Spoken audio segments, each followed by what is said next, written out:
Da бидеме на располагање на Бога една од најдобрите, може да кажеме, предизвици. Најдобар предизвик да бидеме на Бога на располагање е најголем во животот на човекот. Колку сме ние подготвени, почитувани да бидеме достапни на Бога. Всушност тоа е темата за ова наше проучување, како да бидеме достапни на Бога.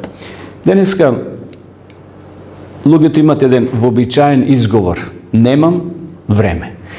Меѓутоа, ова предавање ќе ни помогне да увидиме колку ние стоиме на располагање пред Бога. Дали одвојуваме време за Бога?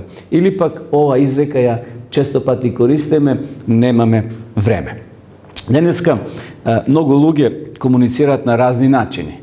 Ние комуницираме по пат на мобилни телефони, достапни сме 24 часа, ги користат и некои социјалните мрежи, така да имаме многу избор на комуникации. Повторно велиме немаме време. Повторно велиме дека не може се да стасаме, бидејќи блокирани сме со многу активности. Всушност времето си е исто.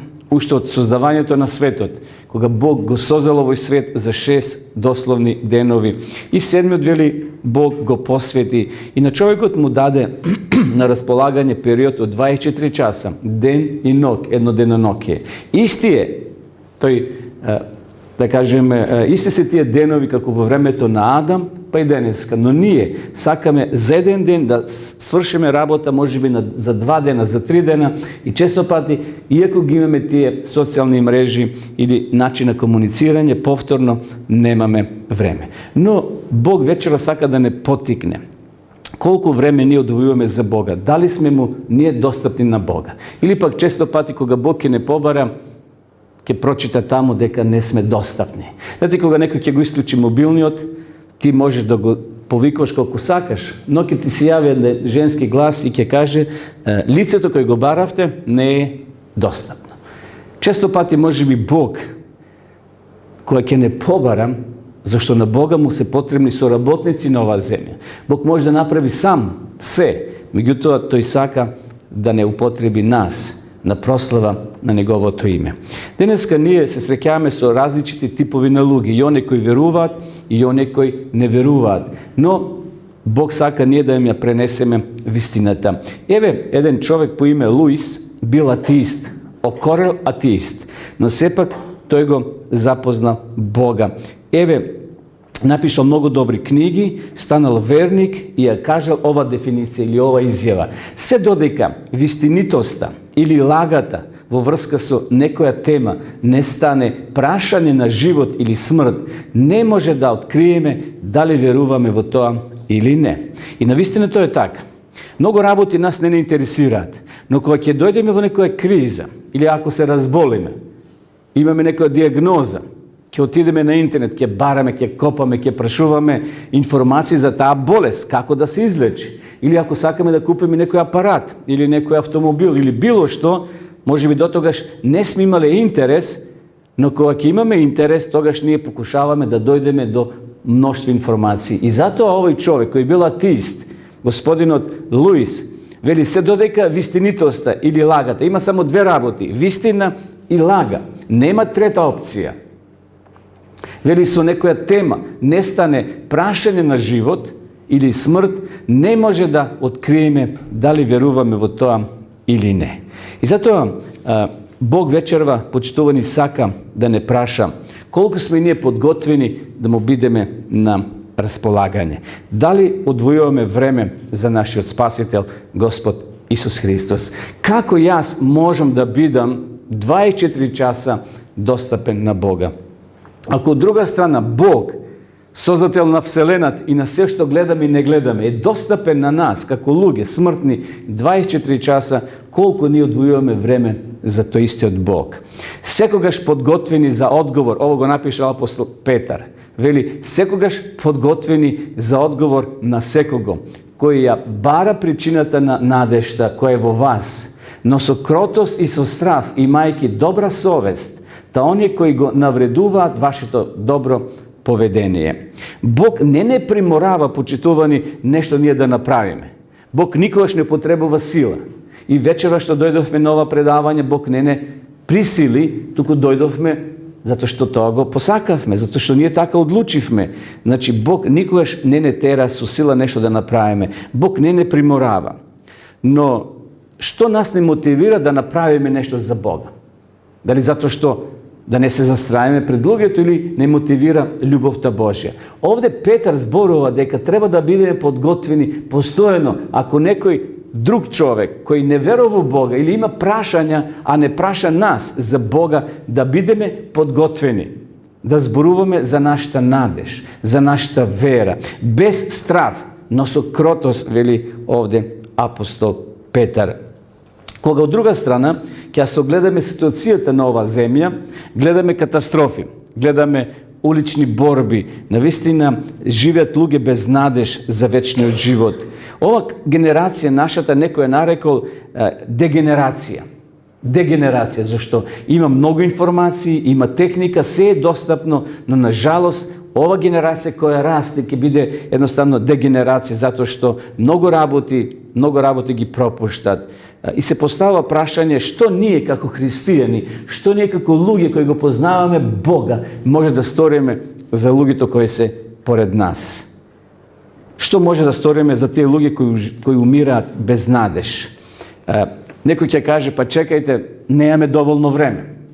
Значи, потребно е време да одвоиме за да ги допреме луѓето, да дојдеме до нив, да излеземе на плоштад, да отидеме да ги посетиме или на друг начин да дојдеме во контакт со тие луѓе кои не веруваат во Бога, односно немаат сознание за Бога, за да им ја откриеме сликата за правиот Бог.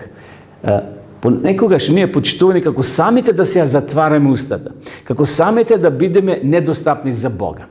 Сигурно одете на забар. Кога одиме на забар, што правиме? Кога одиме на забар, докторот што не вели стоматологот, заболекарот? Седнете на столицата, така, на столот. И ќе ни стави она наметка напред и вели отворете устата, така? И ние отвараме устата. И што ни става устата? Ни става нешто како се вика тоа, бело, знаете, оде на страната, ни стават некои цевчиња и почнува да буши, да работи. А ние, дали може да правиме муабет со докторот? Нема шанси. Тој ни зборува, може пола час, може 1 час ке сме таму седим, а ние само така одговараме. Ништо друго. Ние всушност нема комуникација, ние самите, односно докторот ни ја затвара устата и ние не можеме да комуницираме.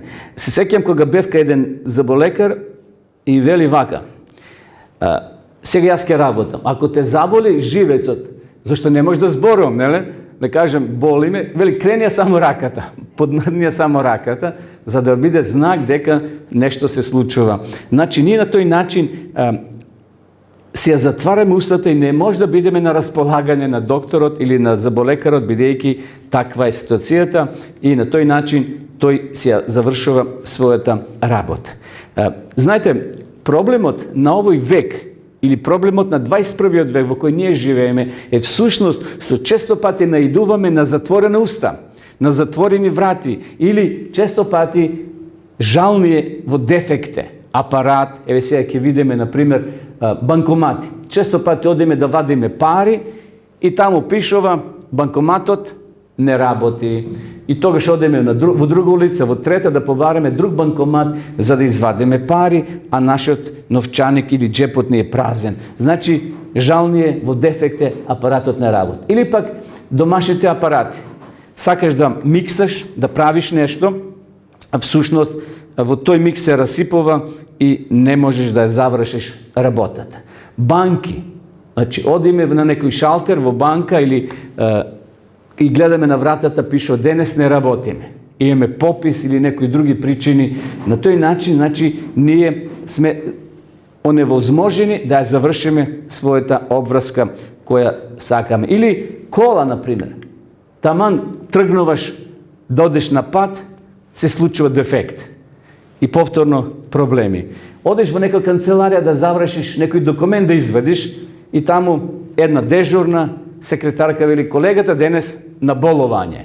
Колегата денеска не работи. И повторно ние сме спречени да ја завршиме својата обврска. Работилница.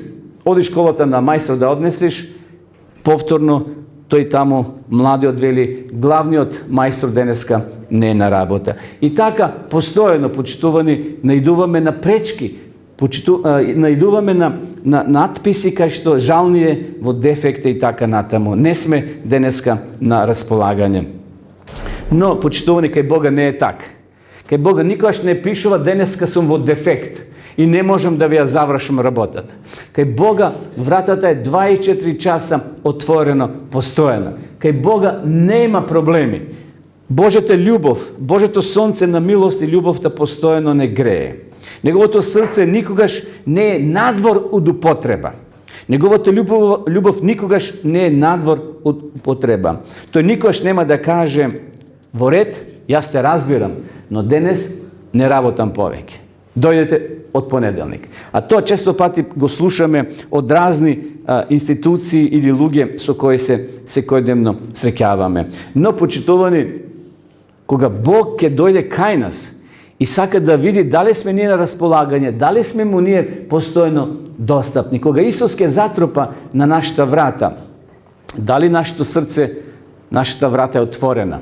Мило ни е што Божето срце никогаш не е надвор од функцијата и неговата љубов никогаш не е надвор од функција. Постојано Бог е во функција, постојано Бог работи за наша полза. Кога тој не посматра каква порака чита на нашите срца, дали сме ние затворени однатре и однадвор, Исус ќе тропне на нашата врата и ќе си замине. Погледнете ова слика. Исус тропа, Исус не влегува со сила.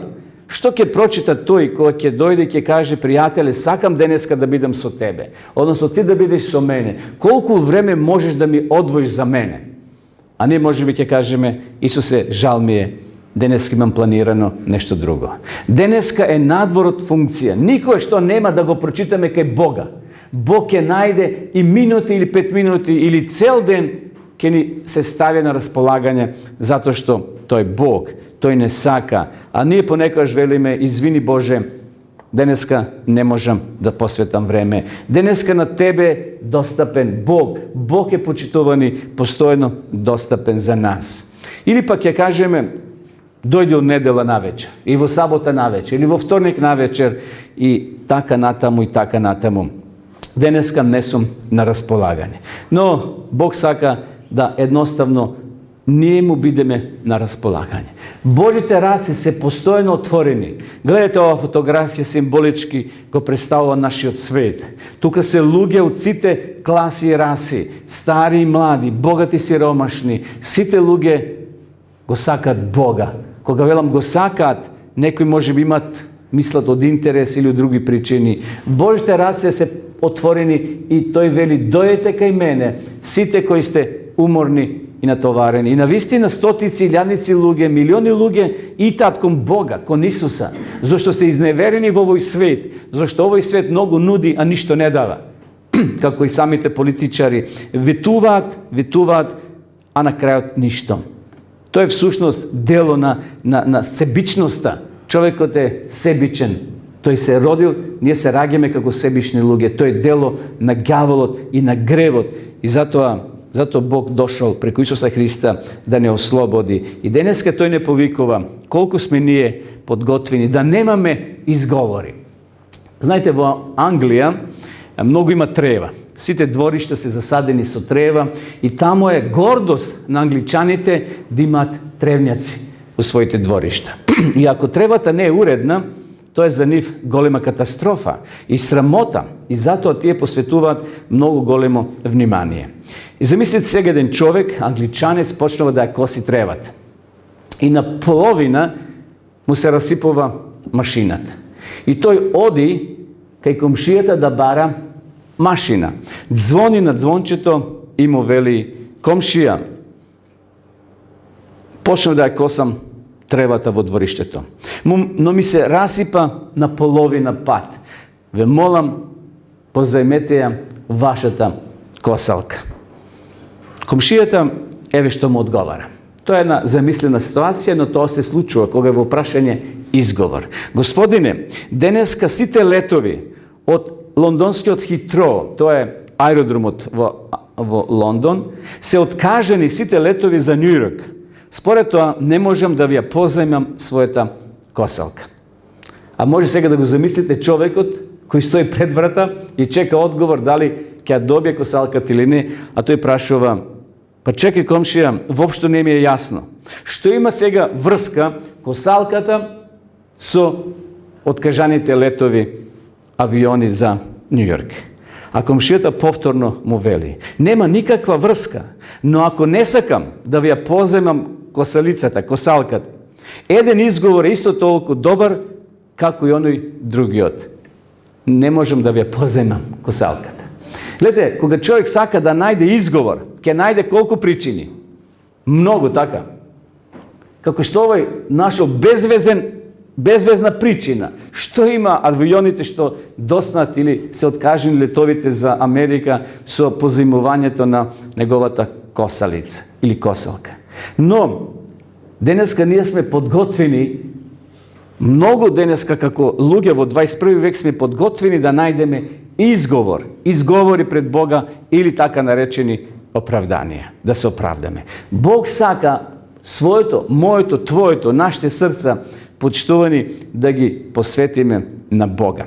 Како можеме да бидеме на располагање на Бога? Како? Тој мора да не поведе, дај му на Бога прво место во својот живот. Како гласи првата заповед? Јас сум Господ, Бог твој. Гледате, на прво место во нашиот живот Бог треба да биде. На прво место тој да биде. Сето друго е второ, трето, разредно и така натаму. Посвети го Бога во своето срце. Посвети, одвој, резервирај за племенити цели. Подоста ние ќе видиме кои се тие позитивни, односно племенити цели. Зошто Бог бара да одвоиме неколку минути или часови во служба на Бога. Може некој ќе праша, па како сега да му служиме на Бога? Но подоста тоа ќе го малце разработиме. Исто така значи дај му се што имаш нему. Барам начин нему да му угодам. Тоа се принципи, тоа се правила, тоа се настани или начини како ние да стоиме на располагање пред Бога. Да, Бог е свет, некој ќе каже, а ние сме грешни. Зарем на Бога се потребни грешни суштества како што сме ние? Да, зборот свет или свет да светиме, значи да одвоиме дел од своето време за Бога. Зашто ние сме наречени како луѓе свети. Апостол Павле, кога ги поздравува верниците во Филиба, во Солун или во Вереја, во некои други места, во тогашно време вели поздрави ги светите во Македонија. Зошто? Па тоа се луѓе кои се одвоиле да му служат на Бога. И Бог не гледа како свети, не светци, туку свети посветени за служба на Бога. И затоа, колку ние почитувани, му стоиме на Бога на располагање. Овде, еве, го гледаме сега господинот Зиг Зиглар. Може би непознат човек за нас, но тој е говорник, човек кој напишал и книги и многу способен да рекламира, да нуди, да продава. Например, тој би ти продал првосмукалка, иако немаш намера да купуваш. Но толку е убедлив, едноставно има таков дар. И еден ден со својот брат Зиглер патувале и касно дошле во еден град. Веќе било 1 час полноќ, биле уморни и сакале да отидат во некој мотел, да преноќеват, да се одморат. И така возеле и барале знак, кај ќе прочитат мотел. И приметиле една табла и еве го мотелот и дошле, ја паркирале колата и дошле пред врата и задзвонеле на овој мотел. И за неколку секунди излегол човек од рецепција и му рекол: добро вечер, што барате? Што сте толку упорни? Зар не гледате таму пишува дека немаме повеќе слободни соби? А господинот Зиглер рекол: нам не е потребна соба. Толку сме уморни, сакаме да преспиеме овде. Мо нема место, господо, погледнете што пишува. А Зиглер бил упорен, како што бил упорен и во продавање на тие производи. Тој рекол: сакам да разговарам со главниот. А веќе 1 час, 2 полноќ, а овој од рецепција рекол: па нема да биде расположен ако го пробудам јас газдата. Не, вие само пробудете го, бил упорен господинот Зиглер. И за неколку минути се појавил менаџерот. Така уште не расонет, му вели, што сакате, господо? Зарем не прочитавте на вратата дека немаме повеќе место, полне мотелот. А Зиглер бил упорен и рекол, господине, имам само едно прашање. Во ред, рекол менаџерот, можете да поставите прашања. Кога би дошол, рекол Зиглер, кога би дошол вечерва, председателот на Соединетите Американски држави во вашиот мотел, дали би му дале место? О, како да не, најдобрата соба, рекол овој менаџерот. Имам сега радосна вест за вас, рекол овој Зиглер. Додека патувавме вечерва, на радио слушнавме дека председателот е надвор од нашата држава. Така да ве молам, дајте ни неговата соба за преспивање. Што е поентата овде? Поентата е дека овој менаџерот и оној неговиот работник кој работел на рецепција веќе имале изговори, така? За да не ги примат овие туристи, овие гости за да преспијат. Секако, можеби навистина бил мотелот полн, но секогаш има празна соба. Секогаш има празни кревети. И можеле лесно да ги одбијат ако тие не били упорни и би се вратиле, можеби во кола би преспиле таа ноќ. Но господинот Зиглер со неговиот брат биле упорни. Почитувани, колку сме ние упорни?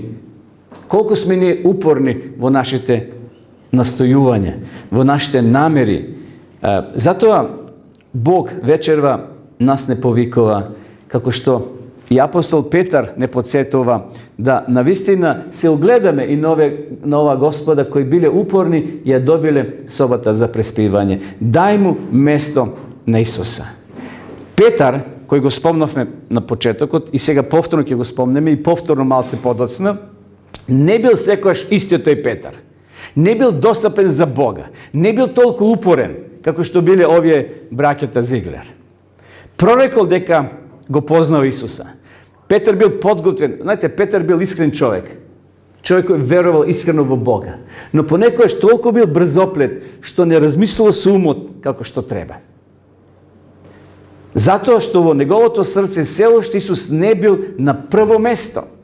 Петар тогаш бил надвор од функција. Тој функционирал, но не целосно со својот ум.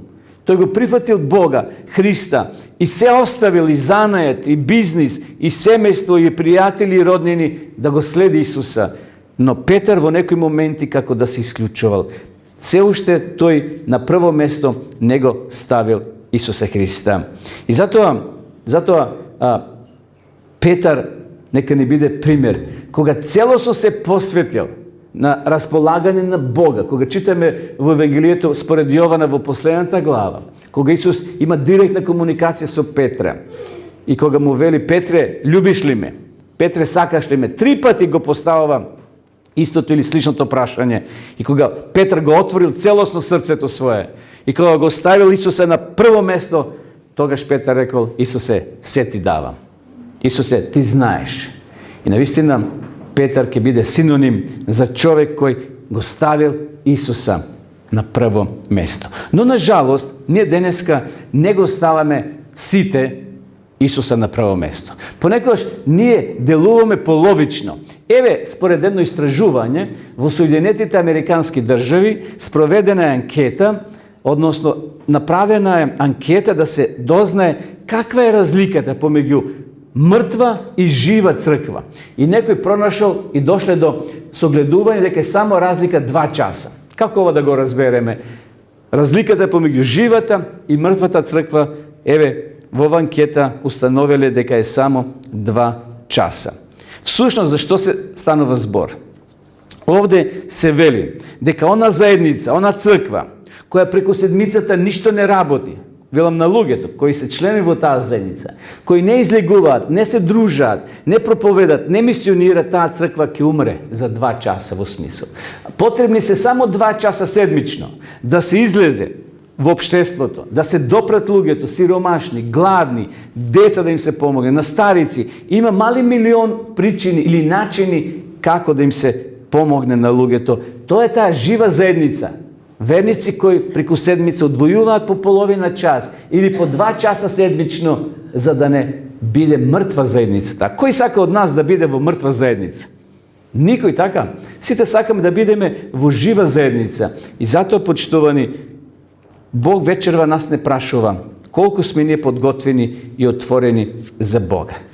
Иако велиме, од друга страна, немаме време. Навистина, немаме време. Но ако ставиме за еден ден, 3 дена да се свршат работите, навистина ќе бидеме уморни и ќе живееме во некоја фрустрација дека сме неспособни и дека не може да ја завршиме работата. Но едно прашање за нас, за сите кои вечерва сме овде и кои не гледат и слушат. Колку време употребуваме за телевизија?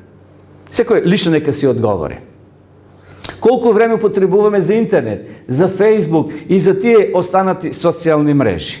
Може некој ќе каже многу малце. Во ред, јас зборам сега воопшто колку време употребуваме за работи кои може би така лесно ќе ни го одземат времето. Навистина, еден вака кога го запрашав колку време посветуваш за телевизија, а тој вели многу малце. Не гледам филмови турски, не гледам ова, не гледам она, само гледам вести. Колку траат вестите? Половина час. Во ред, му постави второ прашање. А какви вести гледаш на телевизија? Кажи ми, што зборуваат тие вести? И тој почна. Во главно вели се појавуваат сензации, убиства, тероризам, политика, киднапирање, паѓање на авиони, судари и се оно што е лошо. А кој е причинител, почитувани, на сите тие зла во светот? Кој? Ѓаволот. И ѓаволот сега ни пласира половина час ќе ни земе од наш да гледаме вести, безозлено, така? Не се тоа филмови, не се тоа некои безвезни работи. Меѓутоа, тој истиот ѓавол кој е главен виновник за сите зла и болести во светот, ќе ни даде, ќе ни го пласира тоа на телевизија, ние гледаме вести. И му правиме кеф на ѓаволот. Тој што навистина е главниот узурпатор на се оно што се случува на оваа земја. Ѓаволот е вешт мајстор да ни го украде драгоценото време. Дали сме ние, почитувани, подготвени да одговориме пред Бога? Да одговориме на вистинските потреби на луѓето околу нас. Јас не велам дека ние треба цел ден да излеземе и да кај луѓето им одеме да им помагаме.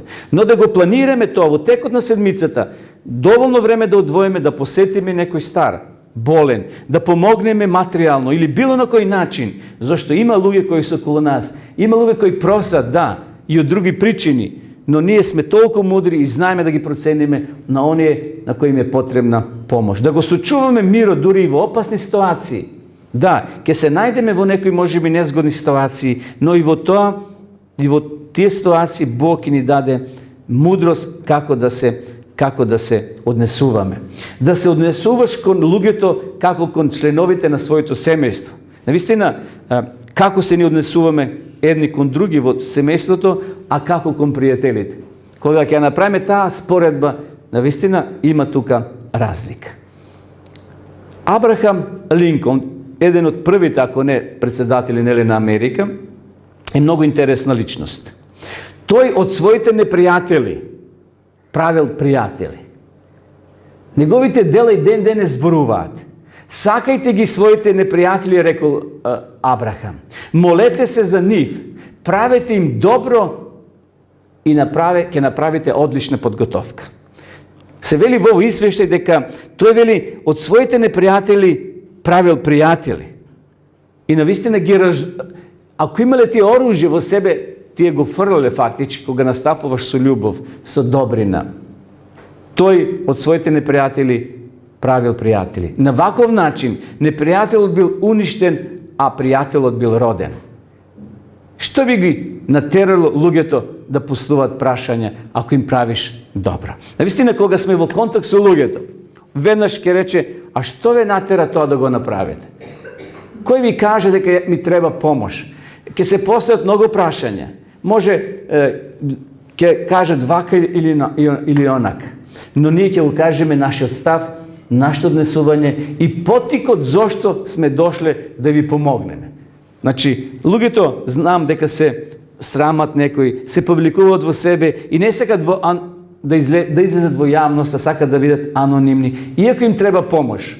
Но ние треба да бидеме подготвени на таквите луѓе, да им помогнеме на начин како што знаеме. На тој начин ние ќе одговориме и за нашата вера, за нашата надеж како христијани, зошто го тоа правиме, зошто љубовта Божја не потикнува да одиме и да правиме добри дела, не од некои интереси. Темелот на нашата надеж се Божите ветувања. Овој голем семоќен Бог не може да направи одредени работи, како например не може да лаже. Да, тука Бог е хендикипиран. Бог не може да лаже, не може да користи принуда.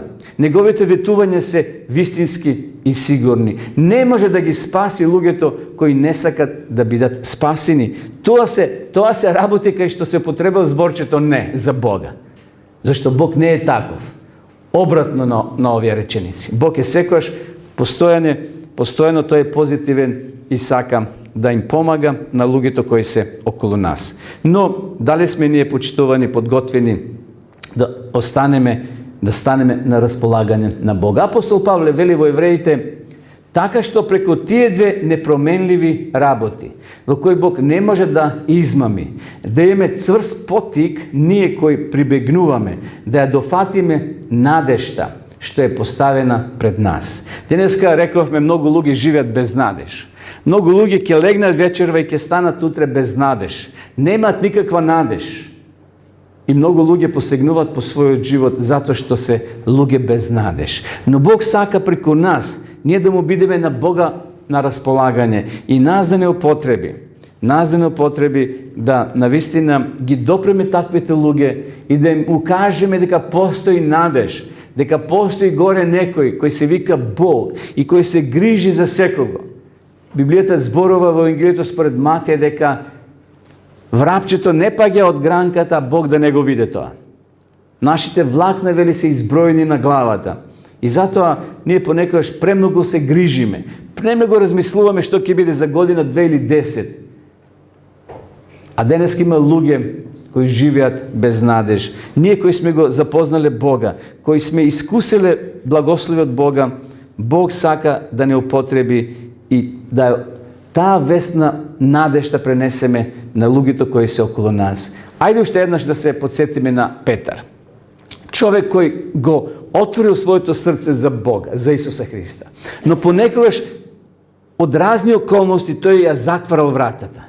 Во една прилика, знаете, кога Исус бил фатен, во ноќта кога Исус бил фатен и 3 дена, четврток, петок, знаеме, од среда веќе бил фатен, четврток, петок, сите тие 2-3 дена Исуса го носат од еден суд во друг суд, во трет суд, кај трет судија и така натаму. Петар знаел дека Исус е Бог во тело. Петар знаел дека Исус го сака. А Исус знаел дека и Петар го сака воопшто, значи меѓу себе се почитувале. Но Исус му рекол на Петар дека мора да биде чврст, зашто 3 пати ќе се откаже. Тоа Петар не го запамтил. Петар тоа го ставил така на страна, мислејќи дека е толку чврст, но кога Исус веќе бил фатен и носен на сослушување, и она ноќ во двориштето, тој зад зидот стои за дрвото и го гледа Исуса како е фатен и го носат. Тука имало многу луѓе и жени. Погледнете, ова да е една група на жени, на луѓе. Исто така гледат што ќе се случи. Петар се приближил, може ставил наметка на главата да не го препознаат, но сепак доволно може да му се види лицето. И некој го препознал, а Петар еве што вели. Ајде да читаме во Марко, а пак тој одрече.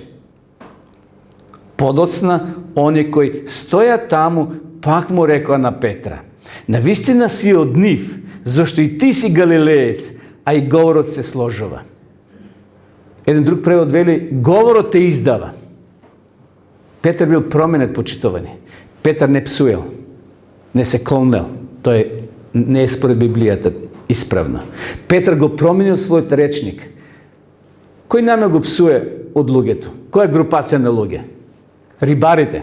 Сте приметиле? Ако слушате разговор меѓу двајца рибари, секој трет збор втор му е псовка. Тој им е како узречица. Петар бил рибар, но се откажал, се ослободил од таквиот речник.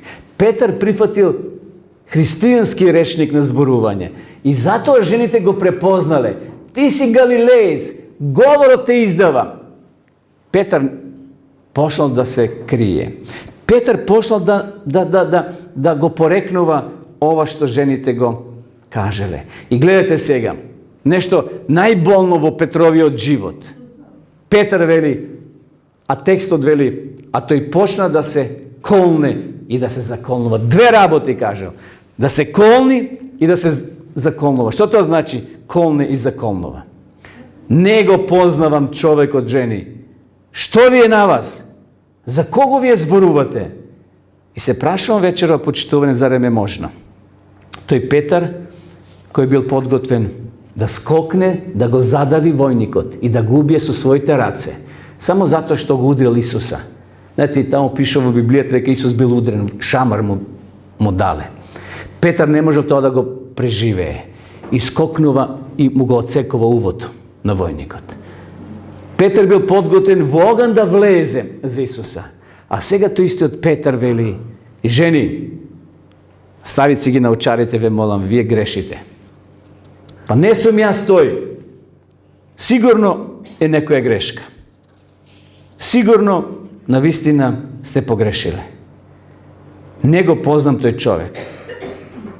Почитувани, Петар кажал нешто многу важно. Јас ова го извлеков. Петар добро почнал.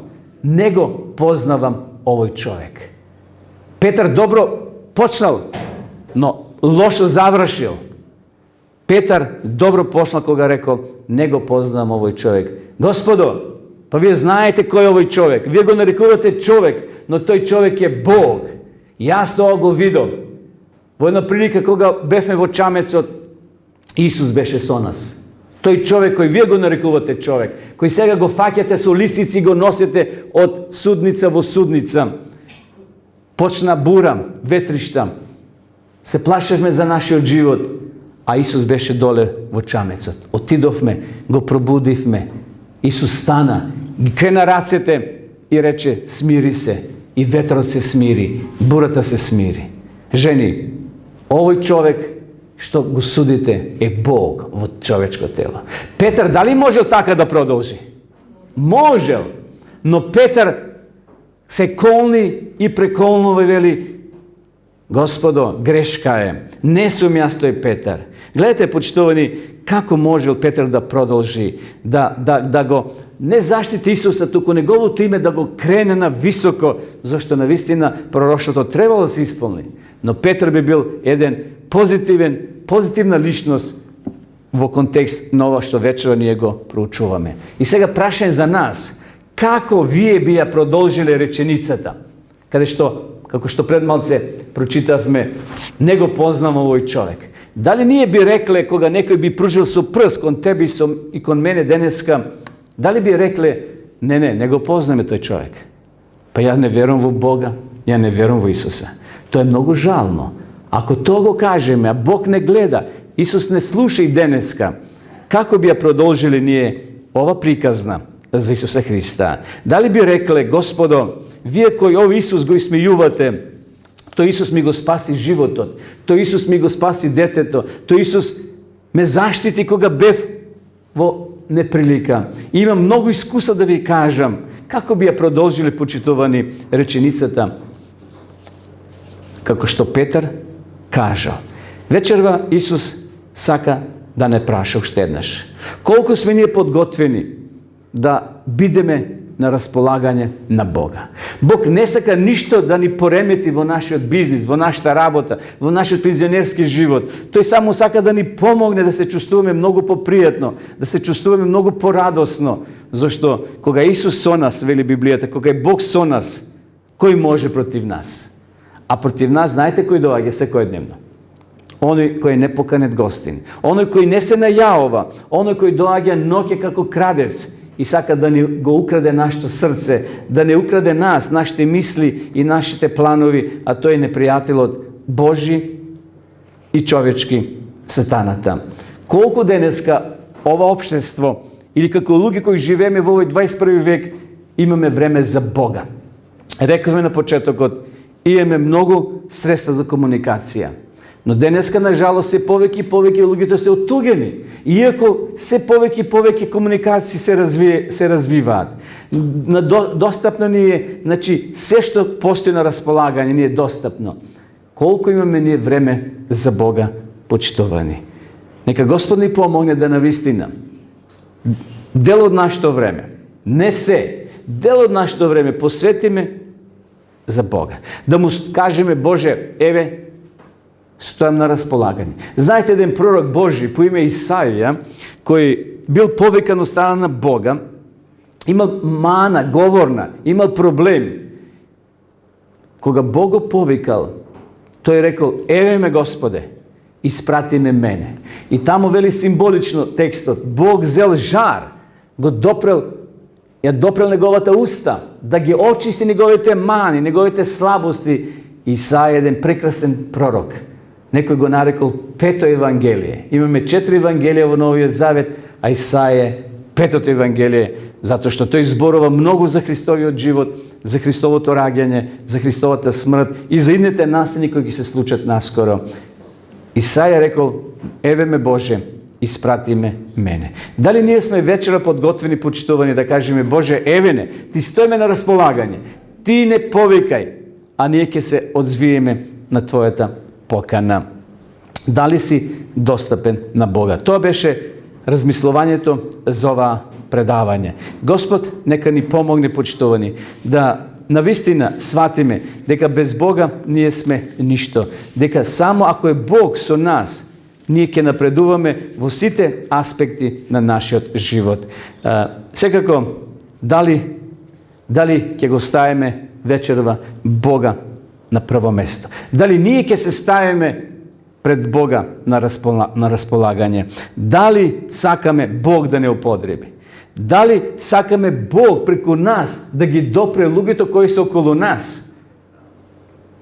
Одговорот не е кај мене. Одговорот е кај тебе, кај сите нас. Кој одговор ќе дадеме зависи од мене. Но моја желба и молитва е да навистина одговор да биде позитивен. Еве ме мене, Господе, испрати ме мене. Зашто има многу луѓе кои се околу нас, кои умираат во грев, кои умираат и во духовно сиромаштво, не само физички. Физички не може да ги нахраниме сите луѓе во градот. Може еден, два или тука кои се поред нас, но има и луѓе кои умираат духовно гладни, тоа е или духовно слепи, тоа уште пострашно. Тие умираат за вечност. Ако некој умре гладен, тој ќе умре физички. Може би верува во Бога и Бог еден ден ќе го воскресне, но луѓе кои умираат духовно, тоа уште пострашно. Затоа да му се дадеме на располагање на Бога. И тој да не употреби според неговата промисла, според неговите планови, зашто Бог гледа многу пошироко од нашите очи. Нека му е слава на големиот Бог за ова вистина, а нашиот одговор нека биде, Господе, ти стоиме 24 часа на располагање. Тоа нека биде нашиот позитивен одговор. Амин.